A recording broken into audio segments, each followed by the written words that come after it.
दोस्तों, भारत संतों की भूमि है और निमाड़ भी संतों की भूमि है। और इस वक्त हम निमाड़ के भटियान में हैं। यहाँ पर एक संत है जिनका नाम संत सियाराम बाबा है। इस वक्त बहुत ही फेमस हो रहे हैं और आज हम उनके बारे में जानेंगे। तो देखिए, संत सियाराम बाबा भटियान।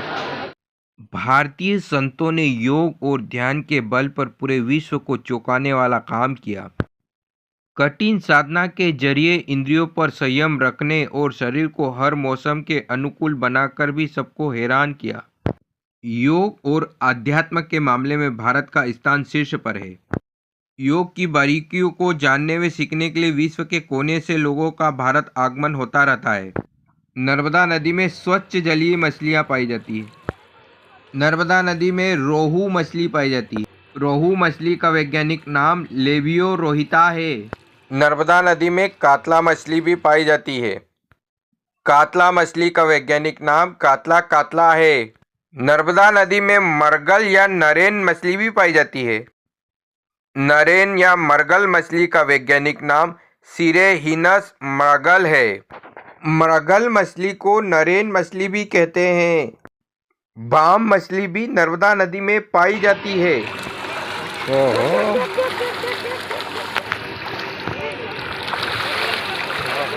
बाम मछली का वैज्ञानिक नाम मास्टेसिम्बेलस आर्मेटस है। नर्मदा नदी में बाड़स या महासीर मछली भी पाई जाती है। साफ पानी का शेर बाड़स या महासीर मछली को कहा जाता है। महासीर मछली मध्य प्रदेश की राजकीय मछली है।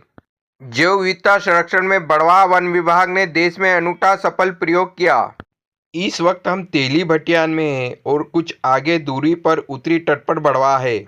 बड़वाह में वन एवं वन्यजीव प्राणी संरक्षण के साथ वन विभाग ने नर्मदा की निर्मलता की सूचक मध्य प्रदेश की राजकीय मछली महासीर का कृत्रिम प्रजनन केंद्र स्थापित किया।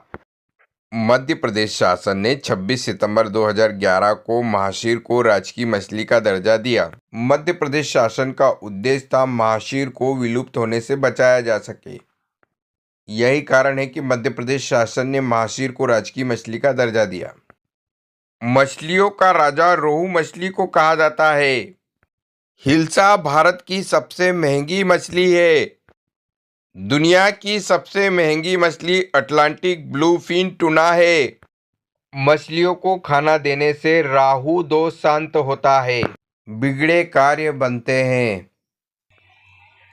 सियाराम बाबा का योग फेमस है, तो बात करते हैं अंतर्राष्ट्रीय योग दिवस की।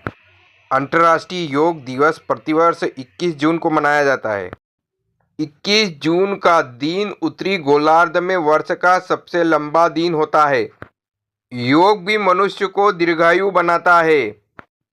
11 दिसंबर 2014 को संयुक्त राष्ट्र के 177 सदस्यों द्वारा 21 जून को अंतर्राष्ट्रीय योग दिवस को मनाने के प्रस्ताव को मंजूरी मिली। भारत के योग दिवस मनाने के प्रस्ताव को 90 दिन के अंदर पूर्ण बहुमत से पारित किया, जो किसी प्रस्तावित दिवस को संयुक्त राष्ट्र संघ में पारित करने के लिए सबसे कम समय है। अंतर्राष्ट्रीय योग दिवस का प्रस्ताव दिसंबर 2014 में बनाया गया। पहला अंतर्राष्ट्रीय योग दिवस 21 जून 2015 को मनाया गया था। माननीय प्रधानमंत्री श्री नरेंद्र मोदी ने 21 जून 2015 को सद्भाव और शांति के लिए योग विषय पर पहले अंतर्राष्ट्रीय योग दिवस का उद्घाटन किया। प्रश्न आएगा कि पहले अंतर्राष्ट्रीय योग दिवस का विषय क्या था, तो आंसर है सद्भाव और शांति के लिए योग।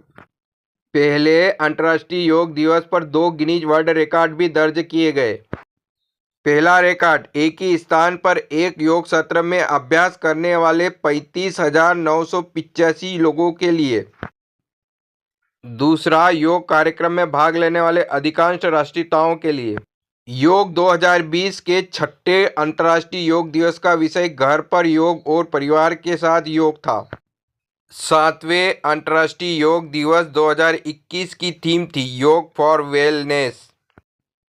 अंतर्राष्ट्रीय योग दिवस 2022 का 8वां संस्करण मानवता के लिए योग विषय पर मैसूर कर्नाटक में मनाया गया। सियाराम बाबा वर्तमान में मध्य प्रदेश में रहते हैं, लेकिन इनका संबंध महाराष्ट्र से भी था। सियाराम बाबा मध्य प्रदेश के खरगोन जिले के नर्मदा तट पर स्थित भटियान आश्रम के संत है। प्रश्न आ सकता है कि तेली भटियान कहाँ पर है। आंसर है नर्मदा नदी के किनारे, मध्य प्रदेश में, जिला खरगोन। प्रसिद्ध तेली भटियान नर्मदा माता के कौन से तट पर है। आंसर है दक्षिण तट पर। बड़वाह कौन से तट पर है। आंसर है उत्तर तट पर। जय श्री राम। इस वक्त हम हनुमान जी मंदिर का नज़ारा दिखा रहे हैं। यहाँ पर हनुमान जी की मूर्ति नहीं दिखाई देगी। यहाँ पर हनुमान जी मूर्ति को सियाराम बाबा ने ढक दिया है। सियाराम बाबा की उम्र लगभग 109 वर्ष बताई जा रही है 2023 की स्थिति में। सियाराम बाबा भगवान हनुमान के परम भक्त हैं। आपको निरंतर रामचरितमानस का पाठ करते मिल जाएंगे। सियाराम बाबा का जन्म महाराष्ट्र के मुंबई में हुआ था। सियाराम बाबा ने 7वीं 8वीं क्लास तक पढ़ाई की है। किसी संत के संपर्क में आने के बाद उनके अंदर वैराग्य धारण करने का विचार आया और उन्होंने घर का त्याग कर दिया और तप करने हिमालय चले गए। सियाराम बाबा की एक खास बात है कि वे दान में सिर्फ 10 रुपये लेते हैं। अगर उन्हें 10 रुपये से ज़्यादा उन्हें दान में दे तो वो बाकी पैसे वापस लौटा देते हैं। अर्जेंटीना व ऑस्ट्रिया के कुछ लोग बाबा के दर्शन करने के लिए आश्रम आए। अर्जेंटीना के निवासियों ने 500 रुपये बाबा को दान में दिए, लेकिन बाबा ने 10 रुपये लेकर बाकी पैसे लौटा दिए। नर्मदा घाट की मरम्मत और बारिश से बचने के लिए शेड बनवाने के लिए दान दिए। नागलवाड़ी प्रसिद्ध भिलेट मंदिर में भी दान किया। ठंडी हो या गर्मी, सियाराम बाबा आपको हर वक्त लंगोट में नजर आएंगे। ध्यान साधना के बल पर उन्होंने अपने शरीर को मौसम के अनुकूल बना लिया, इसलिए कड़ाके की ठंड भी उनका कुछ नहीं बिगाड़ पाती। इतनी उम्र होने के बावजूद वे अपना पूरा काम स्वयं ही करते हैं। वे भोजन भी बनाते हैं। बाबा के नाम के पीछे की कहानी दिलचस्प है। सियाराम बाबा ने 12 वर्षों तक मौन धारण करके रखा हुआ था। जब 12 वर्ष बाद उन्होंने अपना मुख खोला तो उनके मुख से पहला शब्द निकला, सियाराम। इस वजह से गांव के लोगों ने उनका नाम सियाराम रख दिया। अब बाबा सियाराम बाबा के नाम से जाने जाते हैं। सियाराम बाबा ने 10 वर्षों तक खड़ेश्वर तप भी किया। खड़ेश्वर तप एक कठिन तप होता है। इसमें तपस्वी को सोने से लेकर दिन भर के सारे काम खड़े रहकर ही करने होते हैं। ये सब बाबा की योग साधना से ही संभव हो पाया। बाबा के खड़ेश्वर तप के दौरान नर्मदा नदी में बाढ़ आ गई थी और पानी बाबा के नाभि तक आ गया था, लेकिन बाबा अपनी जगह पर ही बने रहे। बाबा बिना माचिस से दिया जला देते हैं, इसीलिए सियाराम बाबा को बिना माचिस से दिया जलाने वाला बाबा भी कहते हैं। नर्मदा नदी को माँ रेवा भी कहते हैं। नर्मदा नदी भारत की 5वीं व पश्चिमी दिशा में बहने वाली सबसे लंबी नदी है। नर्मदा नदी मध्य प्रदेश राज्य की सबसे बड़ी नदी है। नर्मदा नदी मध्य प्रदेश, महाराष्ट्र और गुजरात में बहती है। नर्मदा नदी मध्य प्रदेश और गुजरात की जीवन रेखा है। नर्मदा नदी अमरकंटक के पठार से उत्पन्न होती है। वर्तमान में अमरकंटक अनूपपुर जिले में है 2023 की स्थिति में। नर्मदा नदी की लंबाई है 1312 किलोमीटर और मील में है 815.2 मील। पश्चिम की ओर बहकर भरूच से 30 किलोमीटर 18.6 मील पश्चिम में खंभात की खाड़ी में बह जाती है, जो अरब सागर की एक खाड़ी है। मां नर्मदा को उत्तर भारत और दक्षिण भारत का विभाजक भी माना गया है। मां नर्मदा 3 राज्यों से बहती है, मध्य प्रदेश, महाराष्ट्र और गुजरात। मां नर्मदा के किनारे नगर नर्मदापुरम, बुधनी, जबलपुर, डिंडोरी, नरसिंहपुर, हरदा, मानधाता, ओंकारेश्वर, बड़वाह, मंडलेश्वर, महेश्वर, मंडला, भरूच, राजपीपलिया, शिनौर, डभोई, करजन, धर्मपुरी। प्रायद्वीप भारत में केवल नर्मदा और ताप्ती नदी ही 2 मुख्य नदियां हैं जो पूर्व से पश्चिम की ओर बहती।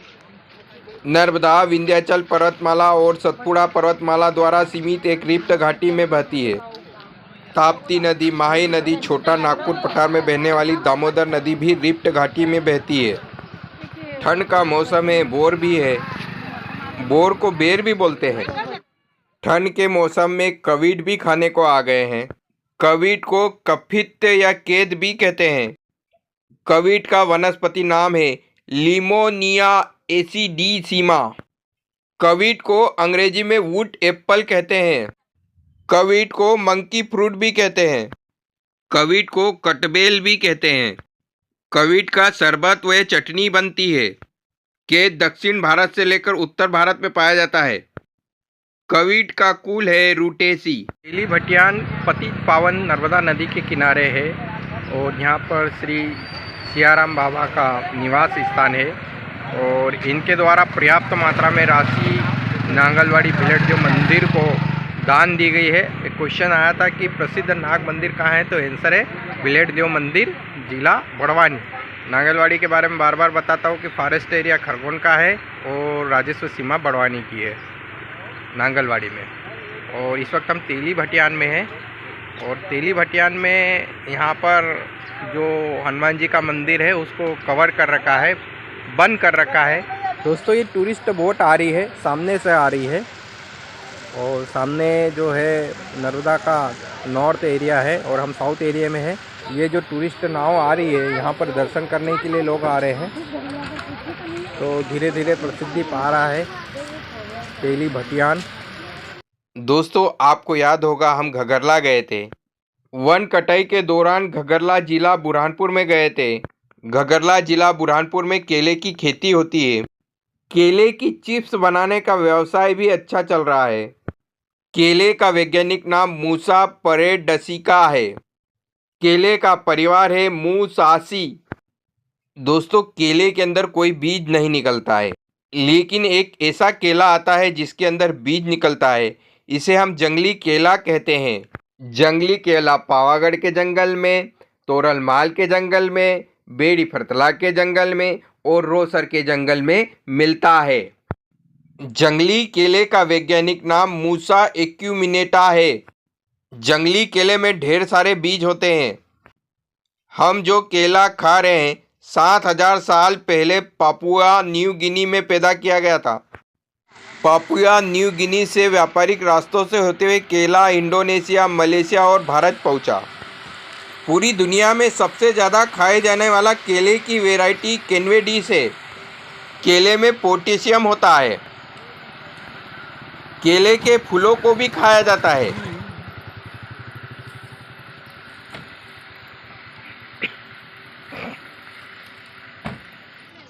केले के फूल को बनाना हार्ट कहते हैं। दक्षिण भारत में केले के पत्तों पर खाना परोसा जाता है। केले के तने के बीच के नर्म हिस्से को पकाकर खाया जाता है। केले के नर्म रेशों से कपड़े बनते हैं।